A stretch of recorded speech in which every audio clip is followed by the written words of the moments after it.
देखिए, सार्वजनिक वितरण प्रणाली के अंतर्गत पूरे जिले में विभिन्न खाद्य उचित मूल्य की दुकानों में जो है खाद्य सामग्री आती है और ये सामग्री अलग अलग स्रोतों से प्राप्त होती है।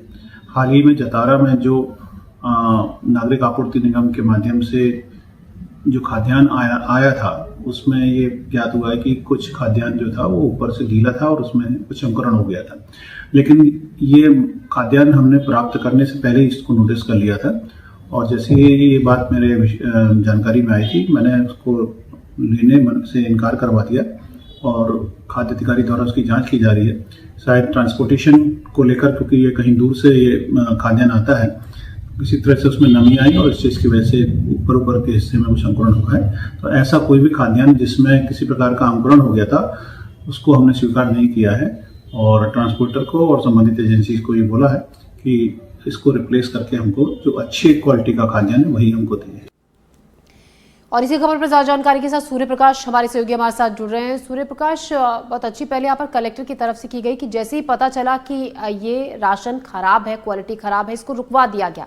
अब आगे कब तक वापस राशन केंद्रों पर जो अच्छा क्वालिटी का राशन है वो पहुंचेगा ताकि लोगों को मिल सके? मैं आपको बता दूं, टीकमगढ़ जिले में जो गरीबों के लिए जो उचित मूल्य की दुकानें हैं, सार्वजनिक प्रणाली के तहत जो निःशुल्क अनाज वितरित किया जाता है, उसके तहत नर्मदापुरम से 800 से लेकर तकरीबन 1000 के लगभग जो क्विंटल अनाज आया था, उसको जैसे ही खबर कलेक्टर को लगी कि इसमें अंकुरित है हुए और फफूंदयुक्त अनाज है, तो उसको देखते ही कलेक्टर ने तत्काल एसडीएम को आदेश दिए और जो अनाज था वो गोदामों में रखवाया जा रहा था, क्योंकि नागरिक आपूर्ति की निगम की तरफ से आया था और गोदाम में रखवाया जा रहा था। तो उसी तत्काल कलेक्टर ने एक्शन लेते हुए एसडीएम को भेजा और उसको लेने से इनकार कर दिया और मना कर दिया और जो एजेंसी है उसके लिए नोटिस जारी किया है और जो ट्रांसपोर्टर था उसको भी नोटिस जारी किया है। इस तरह के अमानक और फफूंदयुक्त जो अनाज है वो हम नहीं लेंगे और इस तरह से जो लोगों में, गरीबों में जो बचत होना है, इस तरह घटिया अनाज हम नहीं बांटेंगे। और उसको वापस कर दिया और उनको नोटिस जारी किए हैं और इसको रिप्लेस कर अच्छा गेहूं देने की मांग की गई। कहीं ना कहीं देखा जाए, कलेक्टर की इस पहल को सभी लोगों ने सराहा है, अच्छी पहल है।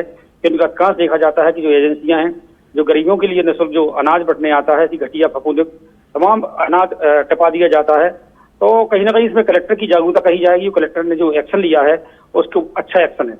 जी सूर्य प्रकाश, शुक्रिया जानकारी के लिए। तो अच्छी पहल बिल्कुल, क्यों अक्सर गरीबों को दिए जाने वाले राशन की क्वालिटी की खराबी को लेकर और गुणवत्ता को लेकर सवाल उठते रहे हैं, लेकिन इस बार ये राशन केंद्रों पर पहुंचने से पहले ही रुकवा दिया गया और अब सही और अच्छी क्वालिटी का राशन लोगों को दिया जाएगा। खबरों में बढ़ते आगे अलीराजपुर से खबर, जहां कटीवाड़ा गबन कांड के मुख्य आरोपी कमल राठौर और उनके रिश्तेदारों के घर पर ईडी ने छापेमारी की। इस दौरान भारी संख्या में सीआरपीएफ के जवान तैनात रहे। आपको बता दें, अलीराजपुर के कटीवाड़ा के विकासखंड कार्यालय में 20 करोड़ रुपए के अधिक के गबन के मामला सामने आया था, जिसमें कटीवाड़ा पुलिस ने 6 लोगों के खिलाफ मामला दर्ज किया था।